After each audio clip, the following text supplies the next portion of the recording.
Сәлем достар, бүгін сіздермен фисташковый рулет жасаймыз. Ол үшін менің каналыма жазылып, лайк, комментарий қалдыруды ұмытпаңыз. Бізге керегі қант, жұмыртқаның ағуызы, фисташка ұны керек.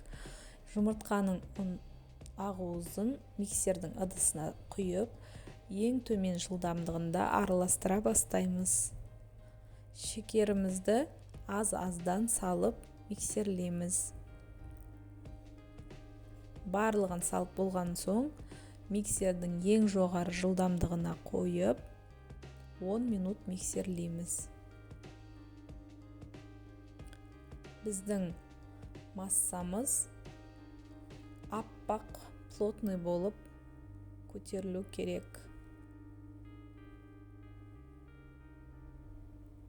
Осымен біздің меренгамыз дайын болды. Көріп тұрғандарыңыздай меренгамыз өз формасын жақсы ұстап тұр. Ыдысты төңкеріп, қозғалмайтындай болу қажет. Үстіне фисташкалы ұнымызды саламыз және төменнен жоғары қарай араластырамыз. Көп араластырып жіберуге болмайды, сұйықтанып кету мүмкін. Енді пешімізді қыздырып қоямыз 170 градусқа. Пергамент қағазын төсеп, оның үстіне сары май жағып шығамыз. Сосын барып, осы меренгамызды құйып, бір келкі етіп, жайып шығамыз.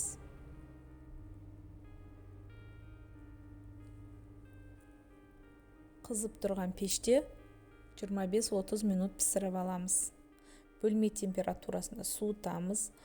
Суығанша кремін дайындаймыз. Творожный сырға қант ұнтағын араластырамыз. Миксермен бір келкі болғанша араластырамыз.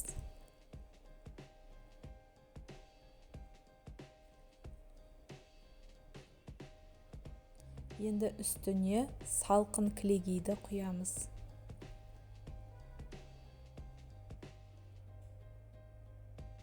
Енді қоюланғанша миксерлейміз.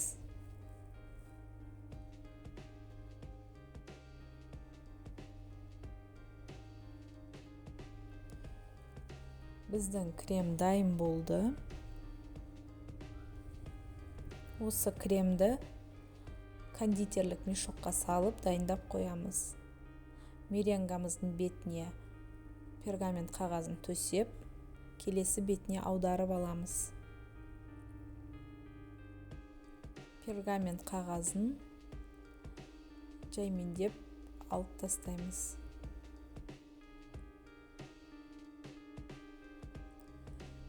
Кремімізді жұқалап құйып шығамыз.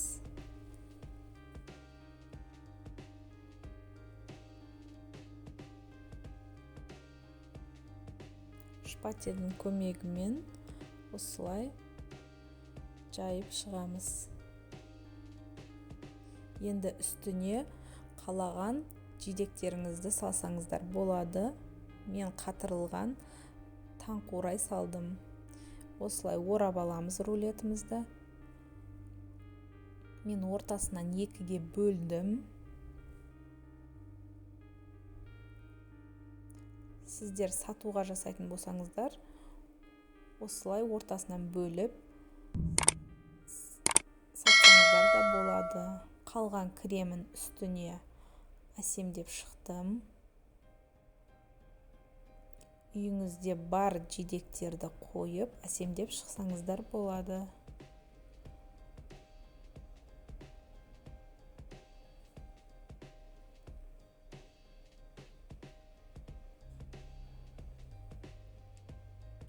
Осымен біздің рулетіміз дайын болды. Өте дәмді, ауызда еритін болып шығады. Сіздерде жасап көріңіздер. Енді бетіне қант ұнтағын сеуіп, холодильникке жарты немесе 1 сағатқа салып қойсаңыздар, өте дәмді, кремі сіңіп, әдемі болып шығады. Сіздерде жасап көріңіздер. Менің каналым ұнаса, лайк, комментарий қалдырып, тіркелуді ұмытпаңыз. Ас болсын.